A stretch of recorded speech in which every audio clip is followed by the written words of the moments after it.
What's up mga kagunting, bago tayo mag-umpisa sa ating pag-aaralan ngayon, samahan po ninyo ako, magbabasa muna po tayo ng verse na salita ng Panginoon.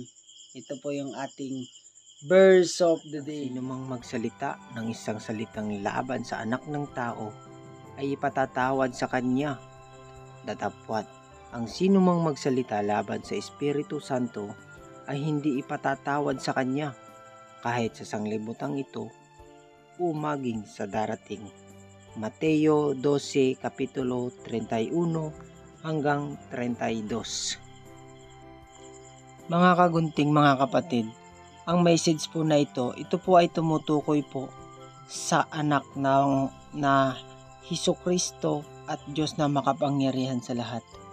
Ang mga tao po ay binibigyan po ng pagsubok, yung pong mga binibigyan ng pagsubok na sobrang napakabigat para sa kanila at parang hindi na nila kayang lampasan. Ito po yung mga nakakapagsalita na laban sa Panginoon at lalong-lalo na po sa Diyos na makapangyarihan sa lahat. Ito po ay napakabigat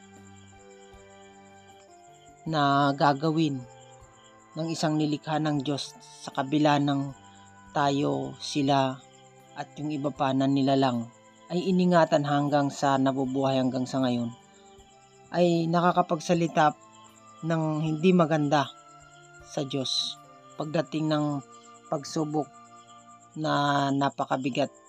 Pero ang Diyos po ay nagbibigay ng mga pagsubok ayon po sa ating kakayanan. Dahil ito po ay talagang malalampasan natin.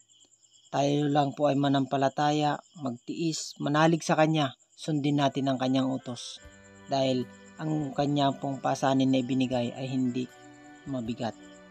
Kaya mga kapatid, kahit ano't ano pa man ang dumating na pagsubok o suliranin sa buhay natin, manampalataya tayo, manalig tayo sa Kanya, sundin natin ang Kanyang utos. Sapagkat malalampasan natin dahil siya rin po ang magbibigay ng kalakasan at ang malawak na pangunawa para ito po ay ating malampasan. Kaya ito po ang ating message ngayon. Maraming salamat po. Sana po mayroon po kayong napulutan na munting aral sa message ng Panginoon. Salamat po.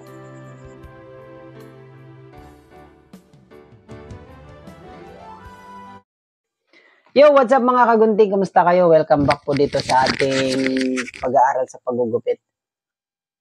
Ituturo ko po ngayon yung pagbabawas naman dito sa side. Meron po ako ditong konting video na inihanda. Ito po ay unang nabawasan na po ng 1.5. Ngayon po, ang susunod po natin nagagamitin, yung pong rektahan po siya na gamit po yung left side o right side ng talim ng blade natin. Itong sulok lang po na ito.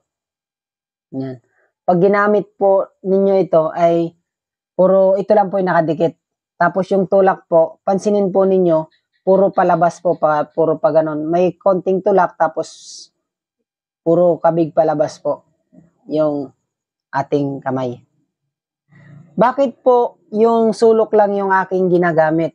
Kasi karamihan po na gumagamit ay lahat na po yan. Isang tulakan na ganon, isa. Pantay po yan, bumabawas po itong lahat na ito.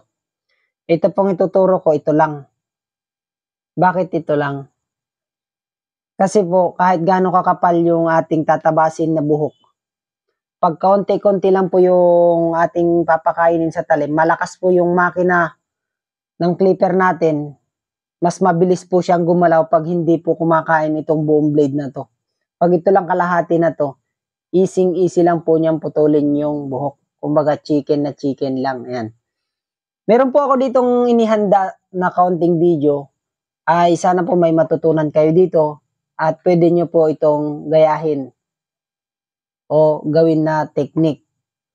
Subukan muna po ninyo doon sa mga nagpapagupit sa inyo na libre. Ayan. At makikita nyo po kung ano yung resulta. Napakaganda po nito.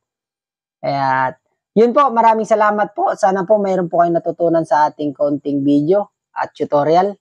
At sana po paki-like, paki-share, paki-subscribe po ulit ng ating YouTube channel. Nang sa ganun makatulong pa po tayo dun sa mga ibang gustong matutong maggupit. Ingat pong palagi. God bless po.